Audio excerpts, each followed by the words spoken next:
ओम सबको सादर नमस्ते। हमारा सौभाग्य है कि हमें केनोपनिषद का स्वाध्याय करने का अवसर मिला है। केनोपनिषद की शुरुआत गुरु शिष्य संवाद से हुई है। शिष्य ने गुरुदेव से पूछा, गुरुदेव मेरी इंद्रियां किसके द्वारा भेजी गई हैं अपने अपने विषयों में कार्य करने के लिए, अपने अपने विषयों को ग्रहण करने के लिए किसकी इच्छा से भेजी हुई मेरी ये इंद्रियां अपना कार्य कर रही हैं। गुरुदेव ने कहा कि वह श्रोत्र का श्रोत्र है, वो मन का मन है, वाणी की वाणी है, प्राण का प्राण है, चक्षु का चक्षु है, जिसने तेरी इंद्रियों को अपने अपने विषयों में भेजा है। शिष्य ने आगे पूछा कि वह तो मेरे भीतर विद्यमान होना चाहिए, और जब वो मेरे भीतर विद्यमान है तो मैं उसको जान क्यों नहीं पाया, इतना लंबा समय हो गया। गुरु ने कहा कि हमारा अभ्यास इंद्रियों के माध्यम से ही संसार को देखने का है, सुनने का, समझने का है, और वह तत्व इंद्रियों का विषय नहीं बनता। इंद्रियों की पहुंच वहां तक नहीं है, वो इस विदित संसार से परे है। और विदित संसार की ही बात क्या करें, इस संसार का जो कारण अविदित अव्यक्त प्रकृति है उससे भी वो परे है, अर्थात इंद्रियों से बहुत परे है। वो कभी भी इंद्रियों का विषय नहीं बन सकता, और हमारा अभ्यास इंद्रियों के विषयों को ही देखने का, समझने का, सुनने का है। अतः हम ब्रह्म को जान नहीं पाते हैं।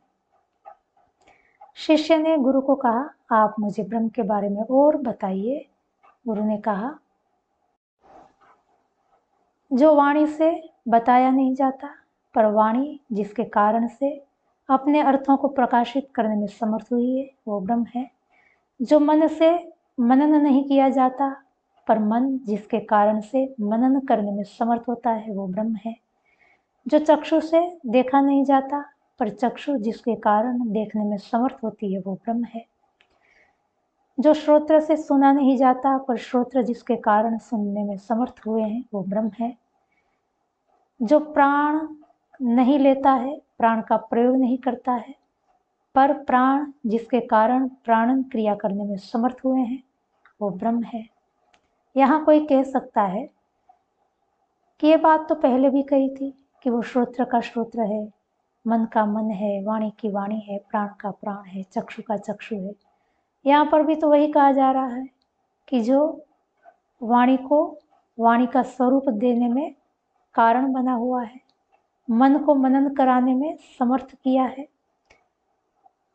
श्रोत्र को सुनने का साधन बनने में समर्थ किया है, जो प्राण को अपनी प्राणन क्रिया करने में समर्थ बनाया है, वो ब्रह्म है। तो बात तो वही हुई। तो एक अंश में वही बात यहाँ पर दोहराई गई है। तो क्या पृष्ठ पेषण दोष नहीं आया? जो बात पहले कह चुके उन्हीं को ही दोबारा कहना, यह तो दोषयुक्त है। तो हमें यह समझना चाहिए कि हितकारी वस्तुएं या विचार, बातें, चर्चाएं जिसका पृष्ठ पेषण होना आवश्यक है, बार बार कहा जाना हितकारी ही होता है। जैसे लोक में हम देखते हैं, मान लीजिए हमारे पिताजी हैं जो कि डायबिटीज़ हैं, लंबी यात्रा पर जा रहे हैं, 8-10 दिन की यात्रा है। तो जब पिताजी यात्रा पर निकलते हैं तो हम पूछ लेते हैं कि पिताजी दवाई रख ली? पिताजी कहते हैं कि हाँ रख ली बेटा। थोड़ी देर के बाद फिर पूछेंगे, पिताजी वास्तव में रख ली है ना, एक बार देख लो कहीं रह ना जाए। फिर पिताजी देख करके बताते हैं हाँ रख ली है। फिर भी हम पूछेंगे, रख ही ली है ना, आपने ठीक से देखा है ना? तो क्या ये पृष्ठ पेषण अनुचित है? तो हम कहेंगे कि नहीं, क्योंकि औषध अत्यंत अनिवार्य है। यदि औषधि भूल जाएंगे तो पिताजी की यात्रा दुखद हो जाएगी, वो यात्रा को पूरा नहीं कर पाएंगे। तो इससे ये सिद्ध होता है कि जो हितकारी होता है उसका बार बार कथन भी हितकारी ही होता है। तो इस संसार में ब्रह्म से अतिरिक्त और कौन हितकारी हमारा हो सकता है?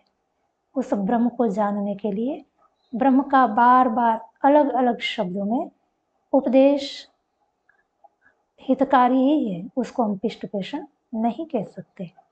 दूसरी बात, पीछे दूसरे मंत्र में गुरुजी ने इतना ही कहा था कि वो श्रोत्र का श्रोत्र है, वाणी की वाणी है, मन का मन है, प्राण का प्राण है, चक्षु का चक्षु है।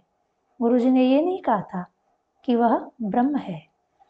पर इस चौथे मंत्र से लेकर के गुरु का जो उपदेश है, वहाँ पर गुरुजी ने स्पष्ट कर दिया कि जो इंद्रियों को अपने अपने स्वरूप में अपने अपने कार्यों को करने में जिसने समर्थ किया है, वह ब्रह्म ही है। या नाम ले लिया कि वो ब्रह्म से अतिरिक्त और कोई नहीं है। पीछे ब्रह्म शब्द का प्रयोग नहीं हुआ था, यहाँ पर स्पष्ट कह दिया कि वो ब्रह्म ही है, इसके अतिरिक्त और कोई ब्रह्म नहीं है। तो इस प्रकार नई कुछ बात गुरुदेव बताना चाह रहे थे, ब्रह्म का ज्ञान कराना चाह रहे थे, इसलिए यहाँ पर हम पिष्ट पेषण नहीं कह सकते हैं। आइए अब हम द्वितीय खंड की ओर आगे बढ़ते हैं।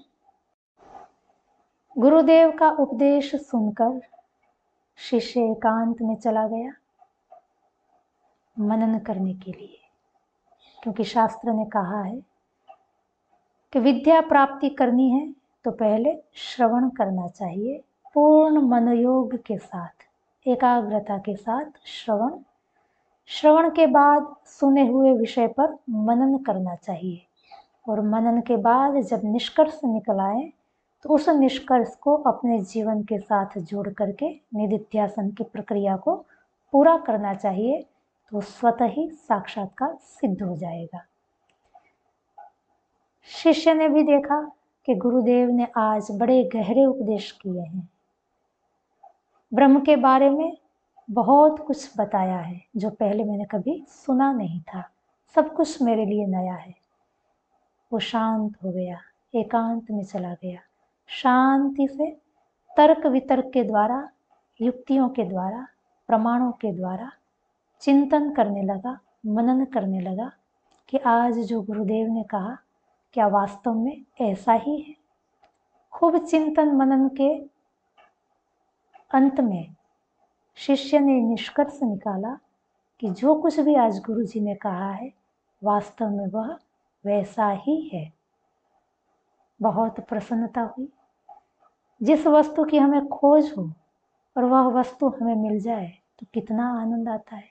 ऐसे बैठे बैठे ही हम मुस्कुराते रहते हैं, मन बहुत प्रसन्न हो जाता है। शिष्य का भी मन बहुत प्रसन्न था कि आज ब्रह्म का सच्चा ज्ञान, सच्ची जानकारी, भले ही वो शब्दात्मक रूप में थी, पर हो गई है, मिल गई है। अब टारगेट फिक्स हो गया कि ब्रह्म कौन है, कैसा है और कहाँ है, कैसे प्राप्त करना है। जैसे कहीं हमें घूमने के लिए जाना हो नई जगह पर जो हमने देखी नहीं है, और कोई हमको रोड मैप दे दे, नक्शा बता दे, और वो नक्शा हमें अच्छी तरह से समझ में आ जाए तो कितनी प्रसन्नता होती है। यूँ लगता है कि जैसे हम वहाँ पहुँच ही गए। ठीक ऐसे ही, क्योंकि अब ब्रह्म तक पहुँचने का रोड मैप शिष्य को मिल चुका था, बहुत स्पष्ट रूप से उसको समझ में आ चुका था, मन पर बहुत प्रसन्नता थी, शांति छाई हुई थी। पुनः शिष्य गुरुदेव के शरण में उपस्थित हुआ। गुरुदेव ने देखा शिष्य का चेहरा तो चमक रहा है, ब्रह्म के ओज से एकदम प्रकाशित है, बहुत प्रसन्न है। गुरुदेव को थोड़ा संशय भी हुआ कि कहीं इसने ये तो निश्चय नहीं कर लिया कि अब तक जो मैंने ब्रह्म के बारे में सुना जाना बस उतना ही ब्रह्म है, कहीं गलत निर्णय तो नहीं हो चुका। क्योंकि यदि हम कहीं घूमने जाने वाले हैं, रोड मैप हमको बताया गया, हम आधे अधूरे नक्शे को ही पूरा समझ लेंगे तो क्या हम मंजिल तक पहुंच पाएंगे? नहीं पहुंच पाएंगे। तो गुरुदेव को भी वही आशंका थी, कहीं ये यह न समझ ले कि ब्रह्म इतना ही है, अन्यथा अनर्थ हो जाएगा, वो अंत तक पहुंच नहीं पाएगा। इसलिए गुरुदेव ने शिष्य से पूछा, यदि मन्यसे सुवेद इति दहरमेवापि नूनं त्वं वेत्थ ब्रह्मणो रूपं यदस्य त्वं यदस्य देवेषु अथ मीमांस्यमेव ते मन्ये विदितम्। गुरुदेव ने शिष्य को कहा, यदि त्वं मन्यसे, यदि तू ऐसा मानता है कि सुवेद, मैंने ब्रह्म को अच्छी तरह से जान लिया। सुवेद, वेद मतलब जानना, सु मतलब अच्छी तरह से, तो ये तेरी भ्रांति है। क्यों? दहरमेवापि नूनं त्वं वेत्थ ब्रह्मणो रूपं यदस्य, अस्य ब्रह्मणस्य यद रूपं विदितं त्वया तद दहरमेव नूनं, वो वास्तव में थोड़ा ही है। दहर मतलब बहुत थोड़ा। बहुत थोड़ा कितना थोड़ा? यूं समझ लीजिए कि समुद्र के सामने एक बिंदु जितना। तूने अब तक ब्रह्म का जो स्वरूप समझा है वो दहर है, बहुत थोड़ा है, पूरा नहीं है। त्वं यदस्य देवेषु, अर्थात देवताओं में जो ब्रह्म का रूप विराजमान है। अथ, अथ से हम भूतों का ग्रहण कर सकते हैं कि भूतों में भी जो ब्रह्म का स्वरूप विद्यमान है। नु मीमांस्यमेव, निश्चय से, निसंदेह तेरे लिए अभी विचारणीय ही है, अभी उसके ऊपर तूने विचार नहीं किया है। ते मीमांस्यमेव, तेरे लिए वह विचारणीय ही है। मन्ने, ऐसा मैं मानता हूँ। अर्थात गुरुदेव ने शिष्य को कहा कि यदि तू ऐसा समझता है कि अब तक मैंने जो तुझे उपदेश किया उतना उपदेश पर्याप्त है, मैंने ब्रह्म को जान लिया, तो अनर्थ हो जाएगा। गुरुदेव ने ऐसा क्यों कहा? क्योंकि इतिहास में प्रसिद्ध है कि प्रजापति की दो संतान, देव और असुर, उन्होंने अपने अपने प्रतिनिधि प्रजापति के पास भेजे। देवों का प्रतिनिधि इंद्र था, असुरों का प्रतिनिधि विरोचन था। दोनों एक साथ प्रजापति के पास गए। दोनों ने प्रजापति से निवेदन किया कि हे देव, हमें आत्मा का उपदेश कीजिए। तो प्रजापति ने उपदेश किया, यह एषो अक्षिणी पुरुषो दृश्यते स आत्मा, अर्थात ये जो आंख में पुरुष दिखाई देता है वो आत्मा है। प्रजापति उपदेश करके चुप हो गए। विरोचन ने समझा एक अर्थ और उसने कहा कि मुझे आत्मा का बोध हो गया। प्रजापति ने दोनों को पानी के सामने खड़ा किया था। उनके सामने पानी के पात्र भरे हुए थे, उनमें दोनों का प्रतिबिंब गिर रहा था और उस प्रतिबिंब को देखने को कहा। तो अब आंख में कौन दिखेगा? वो प्रतिबिंब की ही तो परछाई होगी। विरोचन ने समझा कि ये जो प्रतिबिंब मेरी आंखों में है बस वही आत्मा है। उसने किसको आत्मा समझा? अपने इस शरीर को ही आत्मा समझा और इस शरीर को ही खिलाने पिलाने में ही मस्त होने लग गया। क्यों? क्योंकि ये शरीर ही तो आत्मा थी, इसी को ही तो पुष्ट करना था, इसी की ही तो सेवा करनी थी।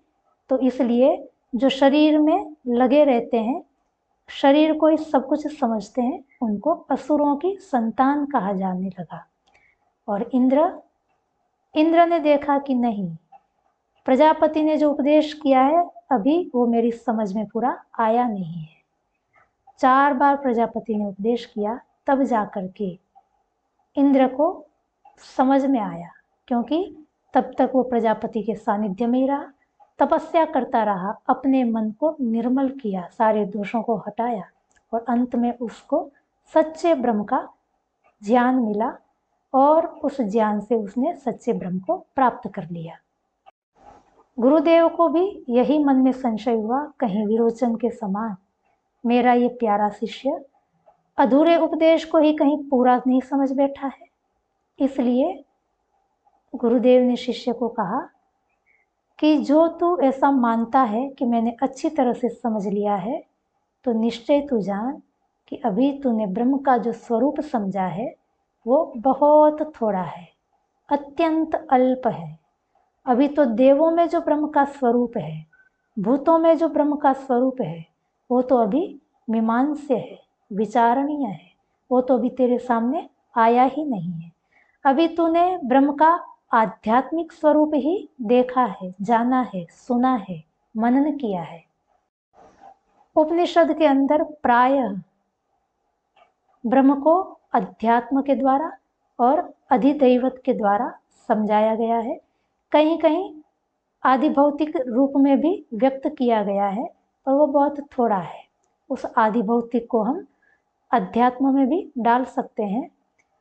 ब्रह्म को आध्यात्मिक स्वरूप से समझाने का मतलब है कि अपने इंद्रियों के करणों के माध्यम से ब्रह्म को समझाना, जैसे यहाँ पर समझाया है। यहाँ पर ब्रह्म को समझाने के लिए हमारे करणों को साधन बनाया हुआ है। यहाँ जो ब्रह्म का उपदेश है वो आध्यात्मिक उपदेश है। आदिदैविक उपदेश कौन सा है? आदिदैविक उपदेश का मतलब होता है कि ये जो ब्रह्मांड में सूर्य, चंद्र, पृथ्वी, अग्नि, वायु, इन सब देवों के माध्यम से जब ब्रह्म का उपदेश किया जाता है, तब उस उपदेश को आदिदैविक उपदेश कहते हैं। और आदि भौतिक, मनुष्य को छोड़ करके बचे हुए जो प्राणी हैं, पशु है, पक्षी हैं, उनके माध्यम से जब ब्रह्म का बोध कराया जाता है तो उसको आदि भौतिक कहते हैं। आदि भौतिक में पंचभूत भी आ जाते हैं। कभी कभी भूतों के माध्यम से भी आदि भौतिक उपदेश किया जाता है ब्रह्म को समझाने के लिए। तो ये तीनों ही विधा उपनिषद के अंदर, सभी उपनिषद में चलती रहती हैं। तो यहाँ पर केनोपनिषद में ब्रह्म का जो वर्णन हुआ है वो आध्यात्मिक स्तर से हुआ है, आध्यात्मिक ढंग से हुआ है, आधिदैविक ढंग से नहीं हुआ है। इसलिए गुरुदेव ने कहा कि अभी तो तूने आध्यात्मिक ब्रह्म का स्वरूप जाना है। देवों में जो ब्रह्म का स्वरूप है, आधिदैविक जो ब्रह्म का रूप है, वो तो अभी तूने जाना ही नहीं है, सुना ही नहीं है। वो तो अभी तेरे लिए विचारणीय है। इसलिए यदि तू ये मानता है कि मैंने ब्रह्म को जान लिया, तो निश्चित समझ तूने ब्रह्म को बहुत थोड़ा जाना है। अभी तेरे लिए ब्रह्म समझना बाकी है। शिष्य भी तो कोई कम नहीं था। महान गुरु का शिष्य भी बड़ा अद्भुत था। शिष्य ने जवाब दिया, ना हम मन्ये सुवेद इति नो न वेदिति वेद च, यो नस्तद्वेद तद्वेद नो न वेदिति वेद च। पहली जैसा है ना, थोड़े शब्द कठिन है पर सहज भी हैं। ध्यान से सुनेंगे समझ में आ जाएगा। शिष्य ने कहा, ना हम मन्ये सुवेद इति। गुरुदेव ने कहा था कि क्या तू ये समझता है कि तूने ब्रह्म को अच्छी तरह से समझ लिया? तो शिष्य ने कहा, ना, मैं ऐसे नहीं समझ रहा हूँ कि मैंने ब्रह्म को अच्छी तरह से जान लिया है। तो क्या तूने ब्रह्म को बिल्कुल नहीं जाना? तो शिष्य कह रहा, नो न वेद इति वेद च, न वेद इति मैंने नहीं जाना, ऐसा न वेद ऐसा भी मैं नहीं मानता हूँ। मैंने ब्रह्म को अच्छी तरह से समझ लिया। सुवेद इति ना हम मन्ये, ऐसा मैं नहीं मानता हूँ। पर मैं ऐसा भी नहीं मानता हूँ कि न वेद इति मैंने ब्रह्म को बिल्कुल नहीं जाना। यो नस्तद्वेद तद्वेद नो न वेद इति वेद च। यो नस्तद्वेद, न मतलब हम सबके बीच में उसके साथ और भी शिष्य विद्यमान हैं। तो के शिष्य ने कहा, हम सबके बीच में तद्वेद, तद्वेद अर्थात आपके जो वचन है, भवताम वचांसी, तद शब्द से उनका ग्रहण करना है। उन वचनों को जिन्होंने जाना, अर्थात आपने जो उपदेश हमको किया, उस उपदेश को जिसने यथावत जान लिया, जैसा आपका तात्पर्य था, इन शब्दों के माध्यम से आप जो बताना चाहते थे, हम में से जिन्होंने उन शब्दों को उसी अर्थ में ग्रहण किया है जो आपका तात्पर्यार्थ था, तो निश्चित जानना चाहिए तद वेद, उसने ब्रह्म को जाना, भले ही शाब्दिक स्तर पे ही सही, पर उसने ब्रह्म को जाना है, जिन्होंने आपके वाक्यों को समझा है। नो न वेद इति वेद च, जो आपके वाक्यों को समझा है वह न वेद इति नहीं समझा है, ऐसा हम नहीं कह सकते हैं। अर्थात शिष्य कहना चाह रहा है कि मैंने मनन के द्वारा आपके वाक्यों को जैसा आप बताना चाह रहे थे ठीक वैसे ही समझा है, इसलिए इस दृष्टि से मैं कह सकता हूँ कि मैंने ब्रह्म को जाना है।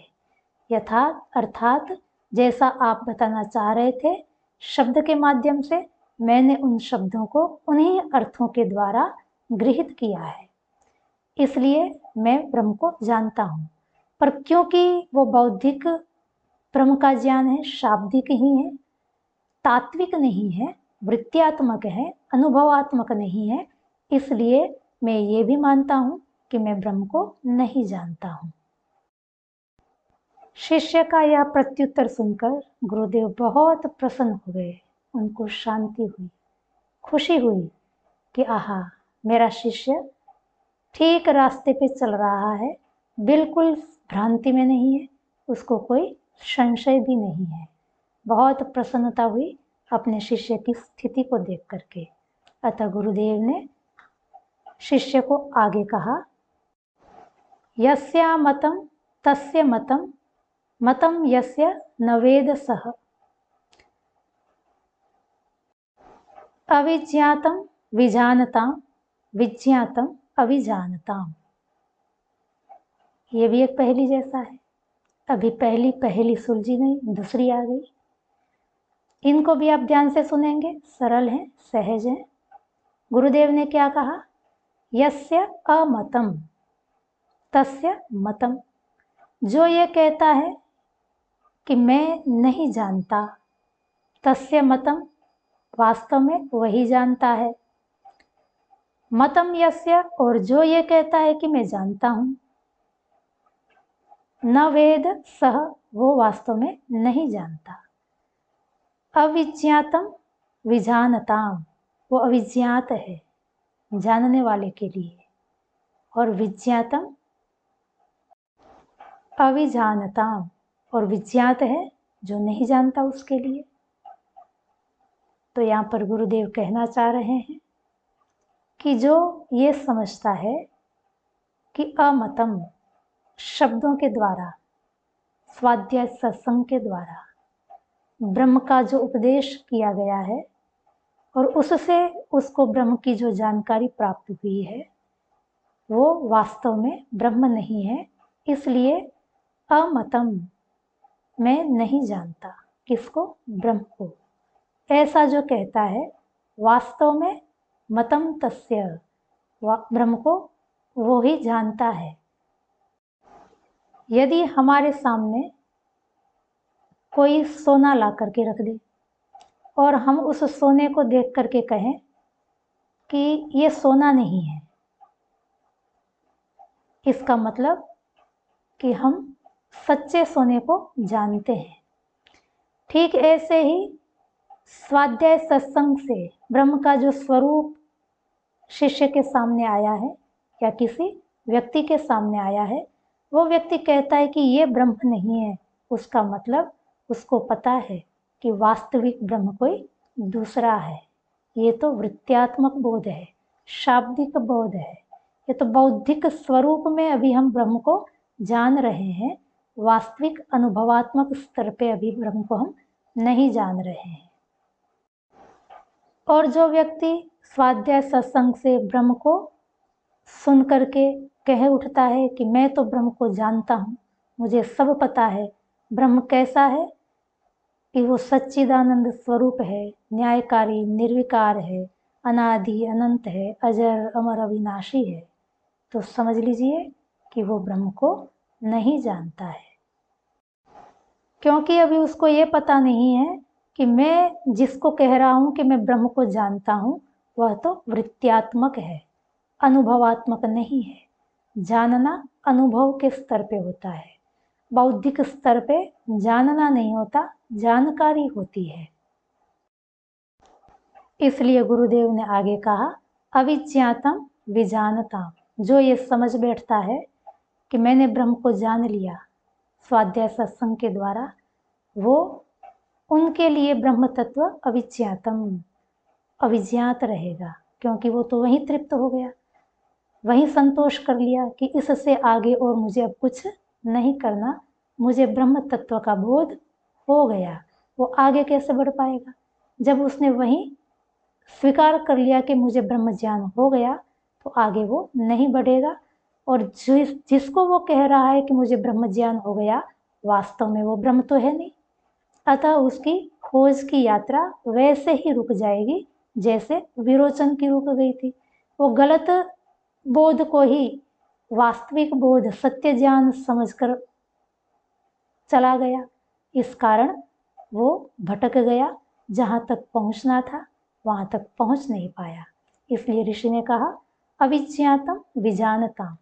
जो वृत्त्यात्मक बोध को ही, शाब्दिक बोध को ही ब्रह्म समझ लेता है, वो ब्रह्म को नहीं जान पाता है, ब्रह्म तक नहीं पहुंच पाता है। विज्ञातम अविजानताम। और जो ये कहता है कि मैंने ब्रह्म को अभी नहीं जाना, वही वास्तव में ब्रह्म तक पहुंच जाता है। उसके लिए ब्रह्म तत्व विदित हो जाता है। जैसे हम महाभारत में सुनते हैं कि द्रोणाचार्य ने पांडवों को और कौरवों को उपदेश किया था कि क्रोध नहीं करना चाहिए। शब्द बोले, एक पंक्ति बोली द्रोणाचार्य जी ने कि क्रोध नहीं करना चाहिए। तो हमको भी जैसे इस पंक्ति को सुन करके बोध हो गया ना कि क्रोध नहीं करना चाहिए, ऐसे ही पांडवों को भी बोध हो गया, कौरवों को भी बोध हो गया, पर युधिष्ठिर को नहीं हुआ। गुरुदेव ने कहा था कि आप इस पाठ को समझ करके आना। दूसरे दिन सब वापस आए। द्रोणाचार्य जी ने पूछा, कल मैंने आपको होमवर्क दिया था, काम दिया था कि क्रोध नहीं करना चाहिए, क्या आप लोगों ने समझ लिया? तो सब ने कहा, हाँ जी, हमें समझ में आ गया। कौरवों ने भी कहा, पांडवों ने भी कहा, पर एक युधिष्ठिर चुप रहे। युधिष्ठिर कुछ नहीं बोले। द्रोणाचार्य जी ने पूछा, बताइए युधिष्ठिर जी, आपको समझ में आया क्रोध नहीं करना चाहिए? युधिष्ठिर ने कहा, नहीं समझ में आया। द्रोणाचार्य जी ने कहा, कोई बात नहीं, कल पुनः दोहरा करके लाओ। दूसरे दिन फिर आए, फिर युधिष्ठिर को पूछा कि भाई आपको समझ में आया क्रोध नहीं करना चाहिए? युधिष्ठिर ने पुनः मना कर दिया। तीसरे दिन पूछा, चौथे दिन पूछा, युधिष्ठिर बोला, मुझे अभी तक समझ में नहीं आया कि क्रोध नहीं करना चाहिए। द्रोणाचार्य जी को गुस्सा आया, उन्होंने पिटाई कर दी युधिष्ठिर की। और युधिष्ठिर ने कहा, हाँ गुरुदेव, अब मुझे समझ में आया कि क्रोध नहीं करना चाहिए। क्यों कहा ऐसा? क्योंकि गुरुदेव इतना पिट रहे थे, उसके बावजूद भी युधिष्ठिर के मन में बिल्कुल भी क्रोध नहीं जगा, वो शांत थे। तो ये था अनुभव के स्तर पर समझना कि क्रोध नहीं करना चाहिए। युधिष्ठिर विद्वान थे, बाकी के सब उपनिषद की इस भाषा के अनुसार अविद्वान थे। उन्होंने गुरुदेव के वाक्य को सुनकर जो वृत्त्यात्मक बोध था, शाब्दिक बोध था, उसी को ही ज्ञान समझ लिया और कह दिया, हाँ हम समझ गए कि हमें क्रोध नहीं करना चाहिए। पर युधिष्ठिर ने ऐसा नहीं किया। युधिष्ठिर ने कहा कि नहीं, मैं नहीं जानता हूँ। इसलिए युधिष्ठिर पहुंच गया उस ज्ञान तक जिसको कहते हैं कि क्रोध नहीं करना चाहिए। इसलिए कहा, विदितम विज्ञातम अविजानतम। जो ये मानता है कि वृत्त्यात्मक ज्ञान वास्तविक ज्ञान नहीं है, वो ही वास्तविक ज्ञान को प्राप्त करता है। और जो वृत्त्यात्मक ज्ञान को ही समझ बैठता है कि मैं जानता हूँ, तो विजानतम अविज्ञातम, वो ब्रह्म तत्व अविज्ञात ही रहता है, वो ब्रह्म तक पहुँच नहीं पाते हैं। एक बार श्लोक के अर्थ को पुनः दोहरा लेते हैं। यस्य अमतम, जो ये मानता है कि मैं उसको ब्रह्म को नहीं जानता हूँ, तस्य मतम, वास्तव में वही जानता है। मतम यस्य, जो ये कहता है कि मैं जानता हूँ, न स वेदः, वो नहीं जानता है। अविज्ञातम विजानताम, जानने वालों के लिए, जो ये मानते हैं कि हम ब्रह्म को जानते हैं, उनके लिए अविज्ञातम, ब्रह्म तत्व अविज्ञात रहता है, अर्थात वो ब्रह्म तत्व को नहीं प्राप्त कर पाते। विज्ञातम अविजानताम, और जो कहते हैं कि हमें नहीं पता, वही ब्रह्म तत्व को जान पाते हैं।